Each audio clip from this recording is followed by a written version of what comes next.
Welcome to Neel city. જીવન હેડતા ને હેડાના પડતા है का दाड़ा 26 बट डोंट फियर नीलियो इजी। तो आज संडे मतलब फन डे। तो हवार के पोर में आई पहुंचे हम हमारे परा तड़ा में, जो अकन राम भाई पहले से ही उनको ताव आया था, फिर भी वो स्पोर्टमैन स्पिरिट दिखाते हुए प्रोग्राम में आए थे।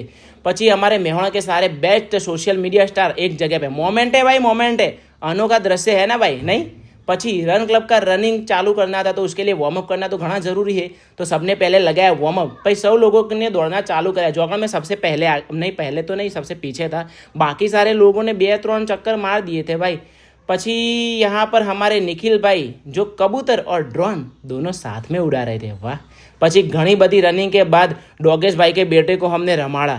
પછી ચાલુ થઈ ગયા हमारा रमत का कॉम्पिटिशन। પછી तो कॉम्पिटिशन પછી तो नवे नवे माणस आए थे, तो उनको सिखवाना ज़रूरी था कि ये नवी रमत है तो कैसे रमना है। तो फिर हमारी टीम ने उनको डेमो करके दिखाया। પછી तो घनी बड़ी प्रजाएं रमना चालू कराया, જેમાં हमारी टीम पहले नंबर पे आ गई, जीत गई, विजेता बन गई, विनर बन गई। પછી 100 लोग थाकी गए थे, तो सबको उठा के हमने टी पोस्ट में रखा। वहाँ पे एसी खाकर हम सबने चाय अटकाई। પછી अच्छा खासा સૌને મેસેજ लिखा कि हवाई कण कैसा गमता है कि नहीं गमता। પછી तो ऐसे सीधा में निकला हमारे घर जा माटे। પછી तैयार था कि बैसी गए हमारा ब्लॉग बनाने। 2 घंटे और ऊपर आधा कलाक के बाद हमारा ब्लॉग रेडी हो गया। वो मेरे डीएम में और यूट्यूब चैनल में जाके देखो और वॉच टाइम વધારો यार। પછી dal dhokli with Tarak Mehta with dal dhokli best रविवार एवर। जल से पड़ गए भाई। फिर तारक मेहता जोते जोते हौज पड़ गई, तो मैं और मेरी मम्मी एक मस्त आश्रम में दर्शन करने के लिए आए।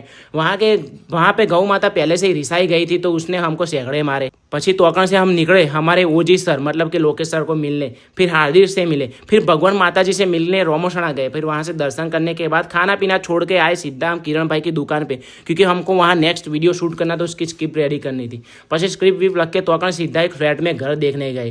फिर ऊपर से देखा तो अर्धा मेहोणा दिख रहा था, और पवन तो वायरा ऐसा आ रहा था ना भाई कि मैं अर्धा उड़ जाऊँ। लेकिन बजट के बाहर था, तो हम वहाँ से घर निकलने के लिए चले गए। वहाँ निकलते निकलते रात के 11 बज गए।